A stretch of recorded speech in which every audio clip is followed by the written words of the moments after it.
Hi there, Rabbi. How you doing today? Um, I'm good, Joe, but there are some things on my mind about bridges, you can imagine.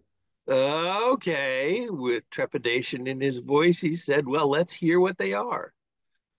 Well, when the container ship rammed the Francis Scott Key Bridge in Baltimore, I watched it early in the morning. Somebody posted it or I saw it happening, couldn't believe it.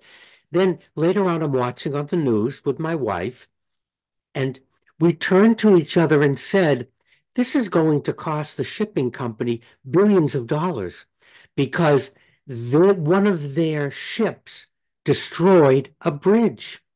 Then I heard President Biden say, oh no, the American taxpayer will pay to repair the bridge.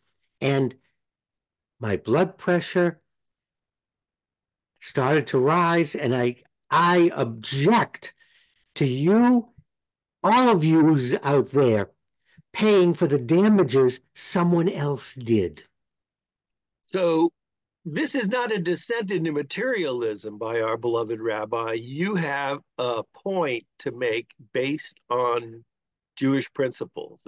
Am I correct? You are correct. The Talmud discusses, there are very large sections in the Talmud that discuss responsibility for damages that a person causes or that an animal owned by that person causes or a cart owned by that person causes. And page after page, the Talmud says the same thing. Each one of us is responsible for the damages caused by things that we own, whether it's animal, mineral, or vegetable. Cars. If I destroy someone's property, I may or may not have insurance. Insurance is a separate question. Separate question. The Talmud says I am responsible for the damages that my vehicle causes, or my dog, or my ox, or any of my sheep. Well, I can understand that, and it seems like a very simple and straightforward principle. However, there's these things I've heard of called lawyers, and they tend to get involved in these situations. Now, to use your ox example, if my ox wanders into my neighbor's yard and eats all his tomatoes, what do oxes eat in the garden? Who knows? But if the neighbor left his gate unlocked so that my ox could get into his garden, whose responsibility is it?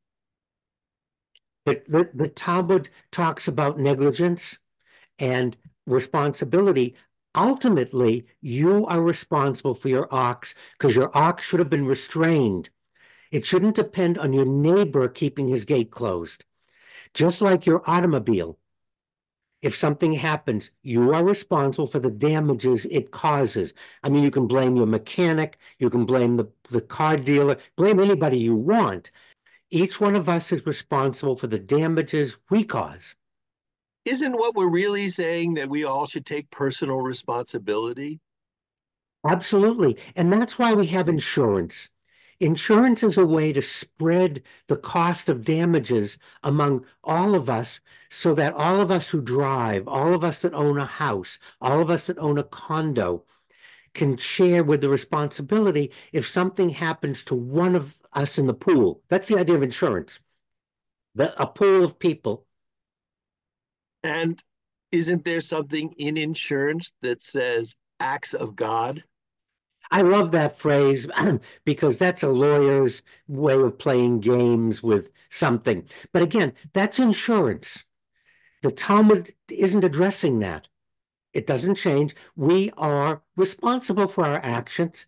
We're responsible for the things that we own doing damage to someone or somebody else. And that's my only point when I watch this, that the President of the United States, oh, all of a sudden the federal government will pay. Well, the federal government is not an abstraction. It's us.